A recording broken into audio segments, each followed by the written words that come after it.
Abavubuka bavudde mu kulera engalo ne basaba gavumenti okubasoosowaza mu ntegeka ez'okwekulaakulanya. Really grateful to see all of you and really grateful to the Uganda Youth Development League for bringing this very diverse team together. Batudde okusala amagezi ku kukendeeza obumenyi bw'amateeka nga banokoddeyo abavubuka nti be basinga okubwenyigiramu. Nambassa Maria Rose agamba nti byonna bitandikira mu maka kuba gakola kinene ku kukuza abaana. Ekisookera ddala tuddayo ku famire. Famire ki omuvubuka ono gy'avaamu? Yeeyisa etya famire? Bazadde b'omwana ono beeyisa batya? Bamufuddeko? Omuvubuka asobodde okugenda ku ssomero? Abangukiddwako ku biki ebikolebwa omuntu yenna omuvubuka kyalina okukola mu ssomero? Oyinza okwesanga nga famire zino abavubuka abamu besanga ku street oba abatandika okozesa ebiragalalagala nga famire gye baakuliramu erimu domestic violence obutabanguko mu maka. Ne weesanga ng'omwana ono akuza alaba taata akuba maama, taata taleeta buyambi waka, ebintu byonna ne bimutocharinga psychologically oba mentally, ekireeta mental health issues.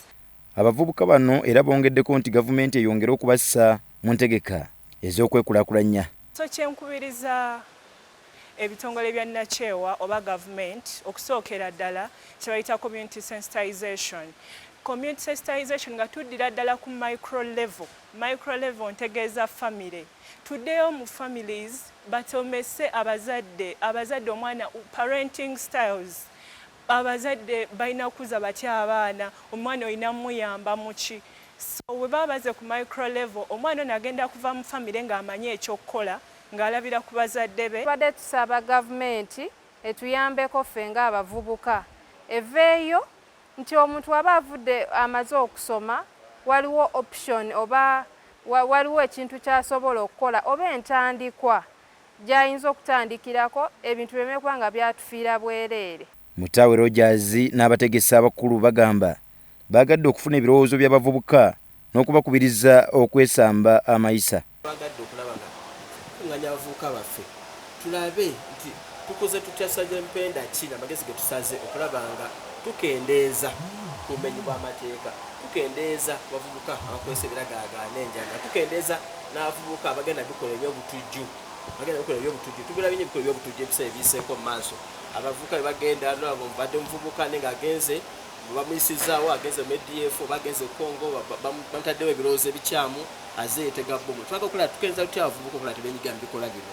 Sharon Nyambe okuva mu kibiina ky'amawanga amagatte agamba ebiragalalagala bitattanye nnyo abavubuka. When you have a conversation, those of you who visited Butabika Mental Hospital, you will understand that a lot of cases are presenting with extreme cases when it comes to drug use disorder. So it's a growing problem, and yet we haven't developed mechanisms on how we can do this better.